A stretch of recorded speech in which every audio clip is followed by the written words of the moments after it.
एकदा या पद्धतीने मटण पुलाव बनवला ना तर समजा संपला. सांगली आणि मिरजेच्या लोकांना आवडणारी आणि अतिशय फेमस असणारी लग्नातली मटण पुलावची रेसिपी सोप्या पद्धतीने बघतोय. कुकरमध्ये अर्धा किलो मटण घ्यायचं आहे. हळद, मीठ, लसूण आले पेस्ट आणि पाणी टाकून 2 शिट्ट्या करून घ्यायच्या आहेत. मटणाला जास्त शिजवायचं नाही. डिटेल रेसिपी पाहण्यासाठी खाली दिलेल्या त्रिकोणी बटनावरती क्लिक करून पाहू शकता.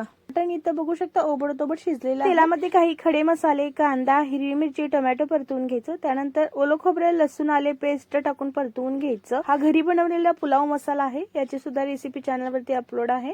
मटण टाकून घ्यायचं. मटण परतवून घेतल्यानंतर मीठ, धना पावडर, जिरा पावडर, हळद, दही, कोथिंबीर आणि कसुरी मेथी आणि त्याचसोबत मटण शिजवलेलं पाणी टाकून जोपर्यंत मटणाला काळा कलर येत नाही तोपर्यंत परतवून घ्यायचं आहे. परतनच इथं महत्वाचं आहे. छान परतवून घेतल्यानंतर तांदळाच्या दुप्पट पाणी टाकून घ्यायचं आहे. पाणीला उकळी आल्यानंतर स्वच्छ धुवून घेतलेलं तांदूळ टाकून घ्यायचं. मिक्स करून घ्यायचं. मोठ्या गॅसवरती शिजवायचं. थोडंसं पाणी शिल्लक राहिलं की झाकून 25 मिनिटांसाठी दम द्यायचं. त्यानंतर गॅस बंद करून हवा असेल तर फूड कलर टाकून घ्यायचा. तळलेला कांदा, कोथिंबीर टाकून घ्यायची आणि झाकून असंच थंड होण्यासाठी ठेवून द्यायचं. तर तयार आहे मस्त असं चमचमीत मटण पुलाव. टॅग करा सांगली मिरजकर मित्रांना आणि व्हिडिओ आवडला असेल तर लाईक, शेअर, फॉलो नक्की करा. नेक्स्ट रेसिपी कोणती हवी आहे कमेंट्स मध्ये नक्कीच सांगा.